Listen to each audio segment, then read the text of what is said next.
And we're dealing here with our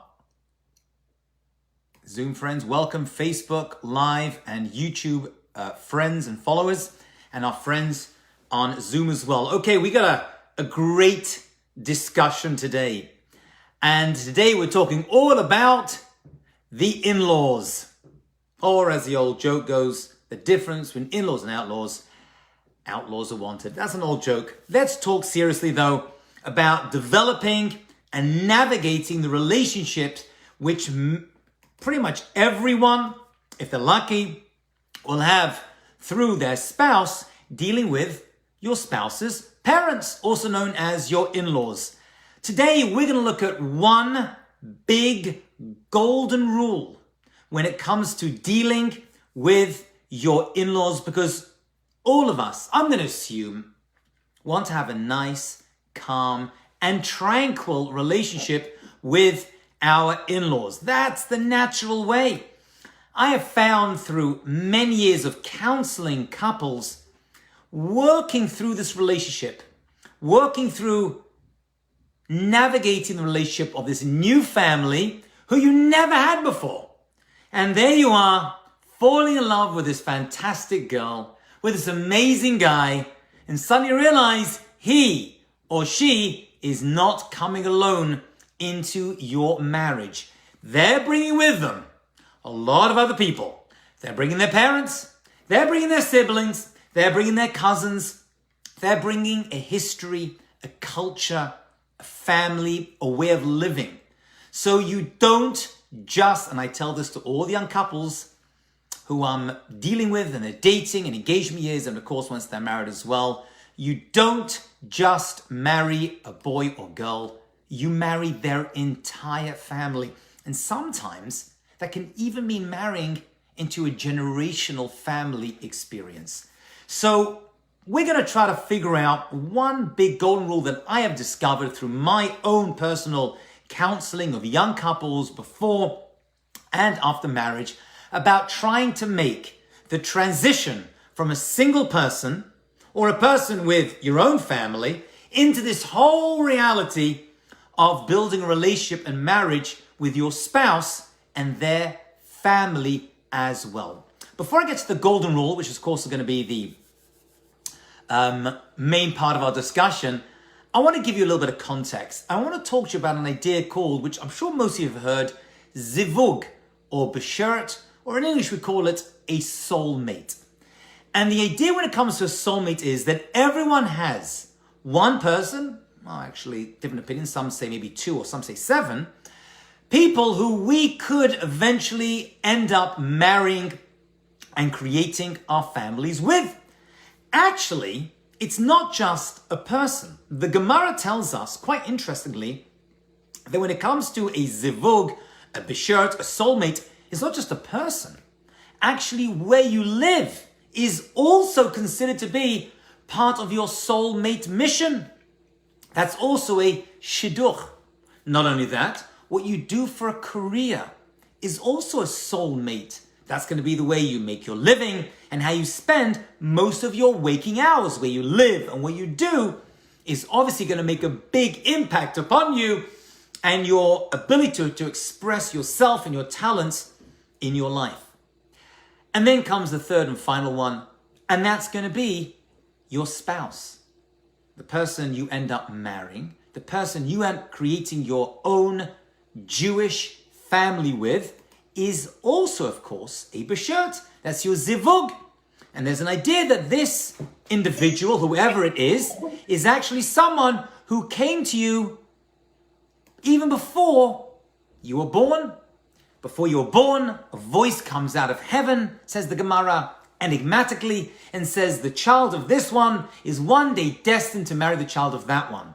In the same vein, you can say, and this person is destined to be a doctor, lawyer, or whatever, right? A business person, a charity runner. This person is destined to live in this place because where you live is going to impact who you become. What you do is going to impact who you become. And who you marry as well is going to impact who you become and your children, and thereby your children's children ad infinitum. here's the catch that people just don't think about, but it's so important. And that is, your in-laws are your beshert as well. There is no coincidence that you are given this person, this husband or wife, to help you fulfill your mission in life. But not only, as we said at the beginning, are you marrying this person, you're also marrying their family. So while you're dating, everyone's looking for their perfect husband or wife and thinking, okay, once I find them, that's it. It's a perfect match. Let's break the glass. Let's get Rabbi Hajj to the wedding and Shalom Al Yisrael, Dayenu, I'm there. But it's not that simple, because this person is coming from their own personal, unique cultures, families, histories, connections, relationships. And there is no stronger bond for the good or bad that a person has than their own parents. So, and many of you are stating the obvious, but it's still worth to hear again. And what I'm adding is that your wife or husband's parents didn't come to you by coincidence. It's not like, yeah, let's fall in love, get married. Oh, I got to deal with them as well. I got to deal with the in-laws. I got to, just like I dealt with my, I got to deal with them as well. That's not the way it is. The fact that you were born into your family and your parents are your parents was also decreed. It wasn't some random matchup that God did as soon as you were born. It's like, all right, I got to find a nice kid for this family over here. These lovely parents, the Goldbergs. And one of them, okay, we'll take that kid and stick him in this family. Nowhere else for them to go. That's not the way it works, my friends. It's stated in the Holy Sfarim in a number of places, in a number of ways, that the family you were born into is not a coincidence. And the person you marry is also not a coincidence. And therefore, the family of the person you marry as well, your in-laws and your wife or husband's siblings and the cousins and the other relationships, and even, this is a whole talk in of itself, for a person in a second marriage and the children who are not yours but enter into your domain, that's also a shidduch. That's also part of God's plan to integrate you and these souls as well. So let's go back to basics.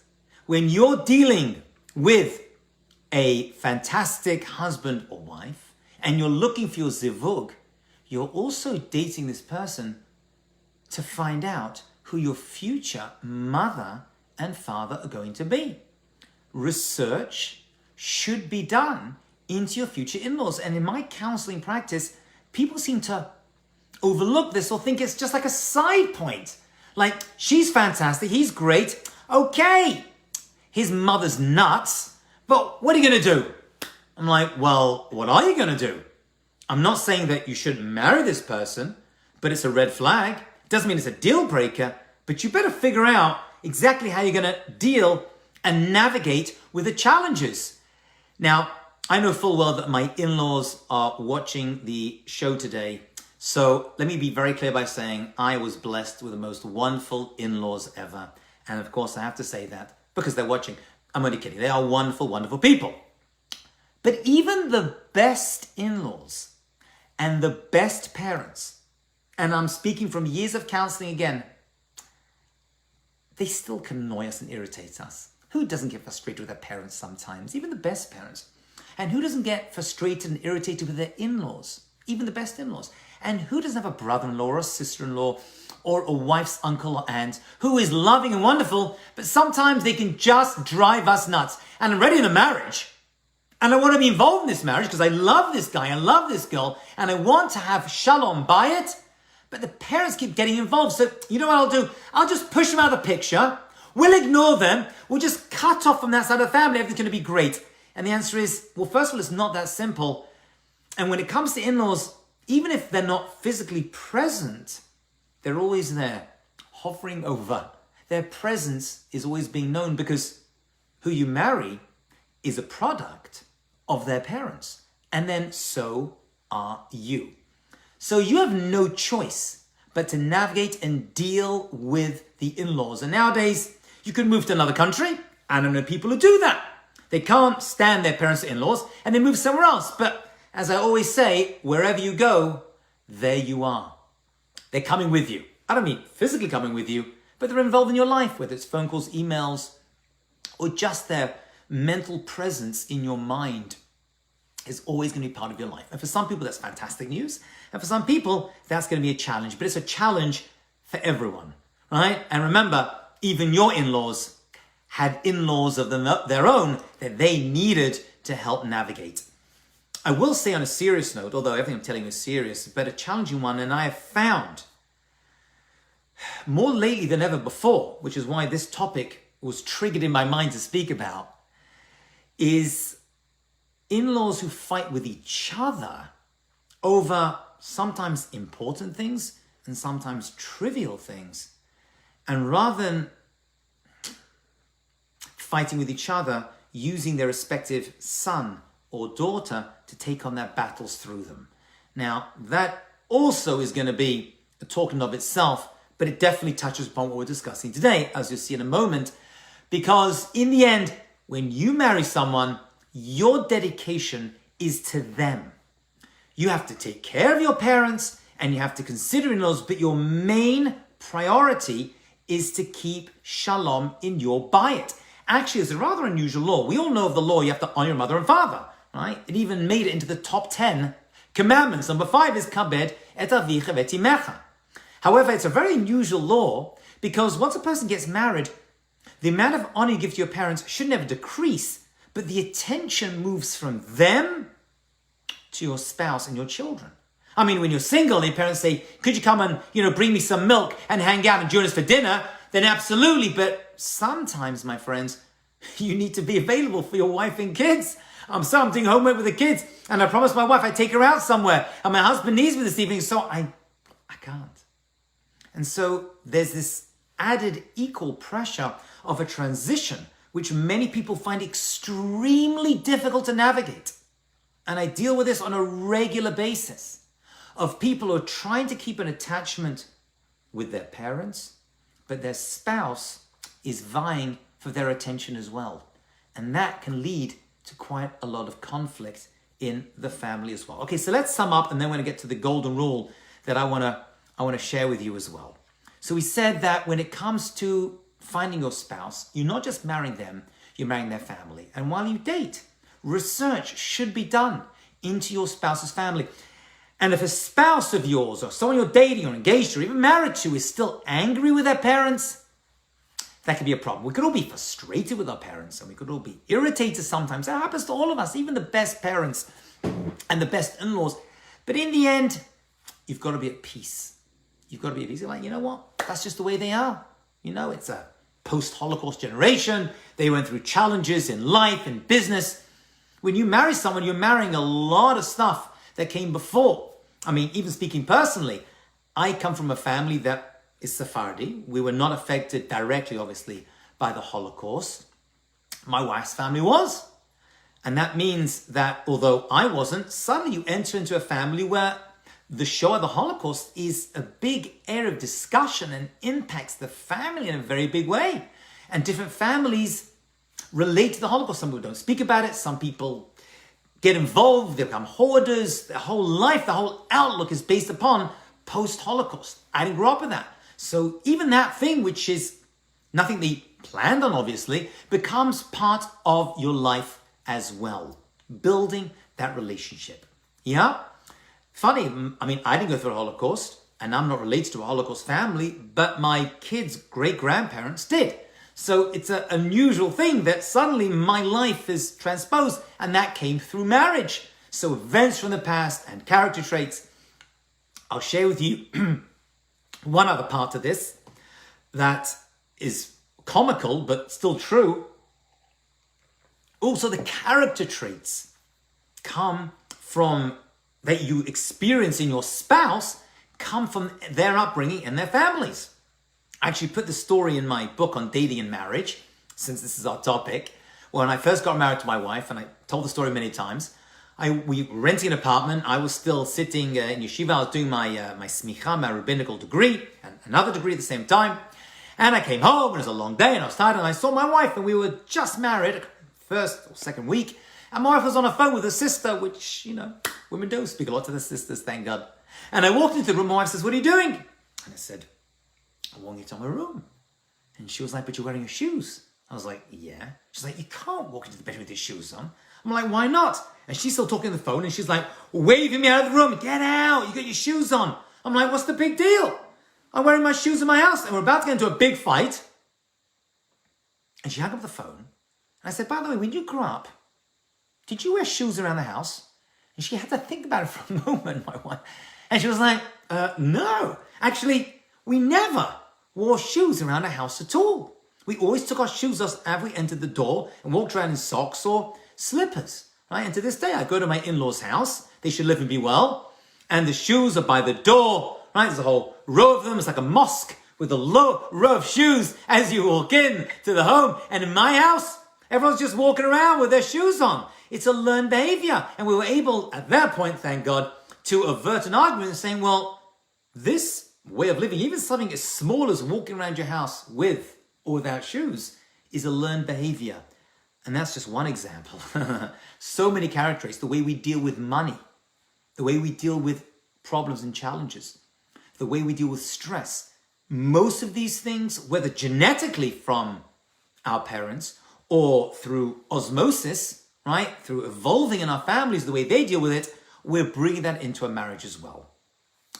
So with all of that crucial 15-minute background information, let's get to our golden rule. And then we'll take questions. I know there's going to be many questions on this. And it is only meant to be a 30-minute class, so I don't think I'm going to get through all of them. But let me just share the one rule with you, and maybe we'll begin to unpack and unpeel this very complex, emotional, financial, for many people, psychological and spiritual connection that we're suddenly thrown into when it comes to dealing with our spouses, our husbands, our wives, and their entire families as well. So here's the rule. And the rule goes like this. No matter how good or bad your in-laws are, no matter how much they can drive you nuts, and I've heard every story under the sun, my friends, trust me. You can have the best in-laws, you can have the worst in-laws. As I said, even the best in-laws, people who care for you and don't butt in and they have good boundaries. That's going to be one of the key words for today's discussion, good boundaries, because in-laws aren't so good at that because they want to help and they want to be involved and they kind of like meld into your life and they start giving opinions and don't buy that and you're buying that car, you're so stupid, my daughter deserves better than that, and you got the wrong oven and you're not doing this correctly and you're spending all that money on alcohol. What are you doing with yourself? In-laws have a lot of opinions and they don't do it maliciously. They want your life to be better, but they just don't know how to set up boundaries and just kind of enmesh themselves. What's really important to keep shalom bayit, because that's what we're trying to keep over. That's the golden egg we're trying to keep safe, right? Shalom in the home, peace between you and your partners. I'm assuming that's what we all want. You cannot complain to your husband or wife about their parents. Easier said than done. Let me explain. You see, we're all frustrated with our parents over something, right? And I am the product of fantastic, loving, amazing parents. They should live and be well. I adore them.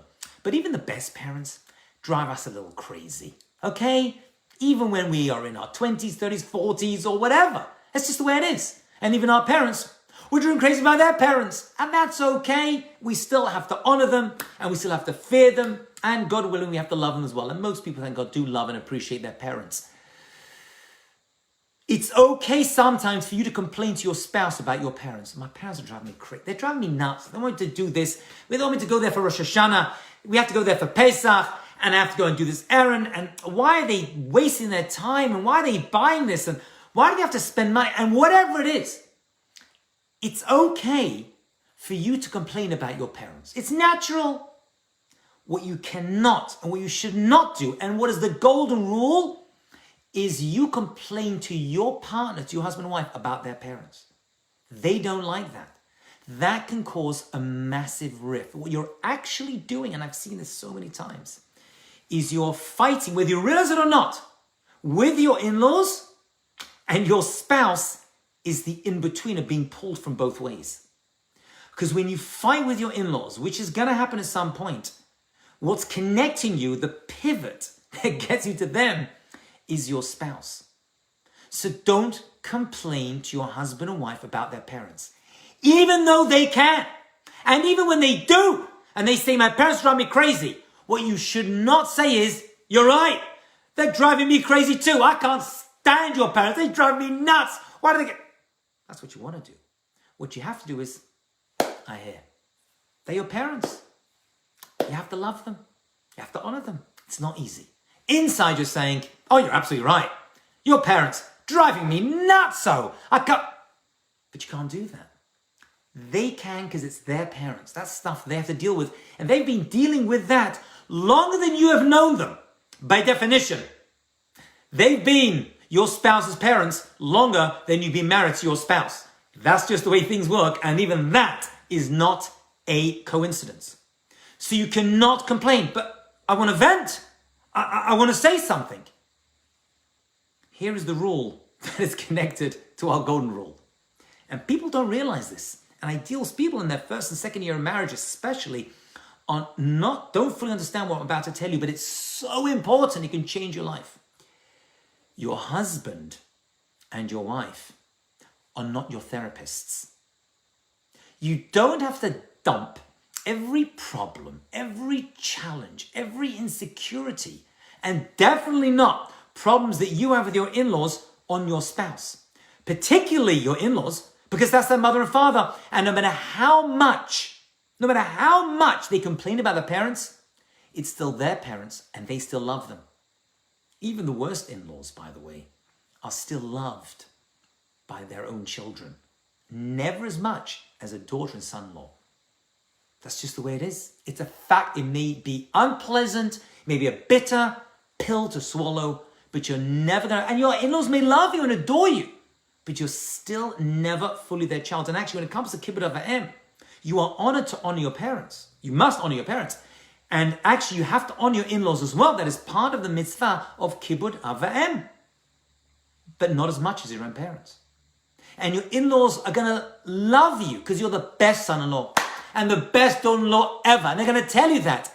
But in the end, you're still not their natural biological child. And you can build a connection. And you should build a connection, and a very tight one. The best way to do that, my dear friends, is under no circumstances. And we're all going to fail at this sometimes. It's going to happen. And your spouse comes home and she's like, I don't know, I met my mother for lunch and she keeps complaining and arguing with me and it drives me nuts and I just cannot take it anymore and I don't want to speak to her and I'm so angry, I'm so upset with my father, my mother. And your response is, I hear, they're still your parents. I know, but I'm listening to you. What you should not do, once again, our golden rule, is to join in and chime in because they don't want to hear that.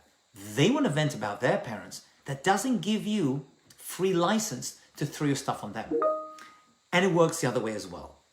It works that you using your spouse as a therapist does not work. So where do I go? Find somewhere else to put your frustrations. There are people who are willing to listen.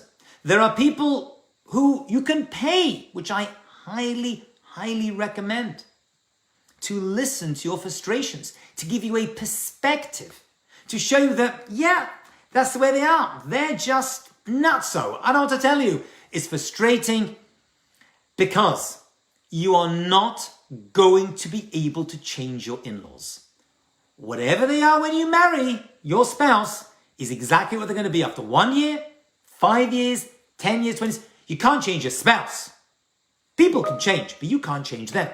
You know what you really can't change? So don't even bother trying. Your in-laws. You can't change their opinions. You can't change their outlook on life. And they don't want to be changed. Just like you don't want to be changed, neither do they. So you using your spouse. This is so important, my friends. My entire counseling therapy practice comes down to this one idea. You trying to go through your spouse to impact and change your in-laws is an exercise in futility. Actually, it's more than just futile. It's going to have a terrible effect on your marriage. And I'm going to assume, unless you're a narcissist, if your marriage is failing, you are going to be failing mentally as well. It's very hard work. Do not complain to your spouse about your in-laws, even though they can. Find someone else. Find a therapist. Go to your therapist and just throw it all out. And when it comes to therapy and lashon hara, saying bad things, it's understood and accepted that the therapist who's not part of the family, trying to do it l'to'elet, as a positive function of you improving yourself, that's okay. You want to speak to your rabbi about it? Believe me, every day. I just had a conversation this morning with someone who's complaining about their spouse and their in-laws and how it's okay. Throw it on the rabbi. Throw it on a therapist. Find someone not too close because the information could end up bouncing back in again, and you don't want that. You can trust me, okay? And by the way, people think, well, if I live far away from my in-laws, I'll have less problems. I don't believe that to be true, by the way, because in-laws can live thousands of miles away and still be involved in a very damaging way in your relationship. And I know people who live very close to their in-laws and still have a wonderful, warm relationship. I mean, I have a joke about this. It is in-laws. It's worth a couple of jokes. I say you want to live, when it comes to your in-laws, within the hot zone. Far enough that they can't visit you every day, but close enough when you get food from their house, it remains hot. That, my friends, is the hot zone theory of dealing with your in-laws and living near them as well. When you marry someone, you're not just marrying them. When you're trying to marry off a child, you want to look in to their family. When you're dating someone, and I hear this so often, even recently, a young girl, a wonderful young woman who it would delight me, God willing, to see her married under the chuppah very, very soon. And she's in a relationship, and the in-laws are troubled people. For whatever reason, something in their life. Troubled people. And this person thought, well, I'm marrying this person, we'll deal with this together. And the answer is, yeah, you're going to have to deal with this together, because whatever problems they have and they've given to their kids is automatically, undeniably going to enter into your marriage. And by the way, I want to talk positively as well. Many good traits come from I'm just speaking of the bad, challenging stuff, obviously, but there's obviously good stuff too. In-laws will give wonderful traits and educations and love to their children, and all the good stuff, for the most part, have come from, and the fact you've married this person means you saw more good than more bad. So the assumption I'm going to make for a minute is that the good stuff came from my in-laws as well. And it's very important that you get to see who your future, I mean, as I say to my oldest daughter is now dating to get married. And I say that, we've got to do research into your future spouse's parents, because this is the man and woman that you're going to call Imma and Abba, father and mother, for the rest of your life. I mean, you didn't get to choose your parents, but you do get to choose your in-laws. And whoever you marry, you buy into that package as well. And that's so, so important. So once again, we're trying to realize that we have a b'sheret. We have a zivug, and a zivug is not just your spouse, it's also their entire family. They're not an inconvenience who is just turning up out of the blue to drive us crazy. Your spouse's siblings impacted your spouse as well, and that relationship is going to come in, and they're going to be part of your family, and you'll be spending holidays together, and you're going to be spending smachot, happy occasions together. And you don't want to be that family who's arguing on different tables when, the crazy uncle comes and starts, shouting whatever it is and getting angry. And however your family deals with conflict, I'm not judging, okay? But it's going to be part of your life. Friends, nothing is more important than showing your spouse that they are your number one priority, even when they're not your number one priority, because you're dealing with work and finances and friends and your own family. If you want to keep that relationship strong, do not use your spouse as a therapist. And for today's discussion specifically, do not throw every single fear, every single challenge that's in your mind on your spouse. They don't need to know everything that you're scared about. But I love my wife. I love my husband. I want to know so much about him. I want to know what I love and what I hate. I want to know about every past relationship I ever had. No, you really, really don't. You don't need to sit down with your future husband and wife. And people do this for some strange, weird reason. You don't want to sit down with your present husband and wife and describe every single relationship you've been in. They just don't need to know that. They don't need to know every challenge, and they don't need to know all the time every challenge or frustration that you have with your parents. Because what are they going to think about your parents? They were abusive, and they're going to talk about the challenges, and your perception of your in-laws is going to be based upon this negativity. Because most people don't say, oh, my parents are so wonderful and they love me. They're going to talk about the stuff that annoyed them and irritated them, right? As any good TV show. The TV shows of the news are not showing all the good news out there. They're showing all the bad news. It's the same thing when we talk about our families. We talk about all this terrible stuff that happened for us and not the amazing vacation we had when everyone got along and we all loved each other. Right? We forget about that. Right? We only discuss that when we're talking to our siblings and our parents. When it comes to our spouses, I'll just talk about all the terrible stuff they did to me and how frustrated I am. And I'm nuts because of them. Oh, we're very good at blaming. We're very good at blaming. It doesn't work because you could have got over it and dealt with your own daddy and mummy issues yourself. And so that's our golden rule. When it comes to challenges, don't complain to your spouse about their parents. No matter how annoying and frustrating, even though your spouse is going to do that, maybe probably more than they should, but that's life. Try as best to keep a calm and tranquil relationship with your in-laws, specifically today by not using your spouse as a way to get at them and pitting your husband or wife against their parents. Easier said than done, but with a little bit of practice, you can get it right. Okay, we've run out of time. Thank you all so much for joining us. I know there's a lot there, and I'm going to get a lot of emails and WhatsApps and messages about this topic. I know when a topic resonates with people, I think this one will. You're more than welcome to reach out to me. Happy to discuss anything with you. Wish you all an amazing, wonderful day. Thank you so much. Thank you, Facebook and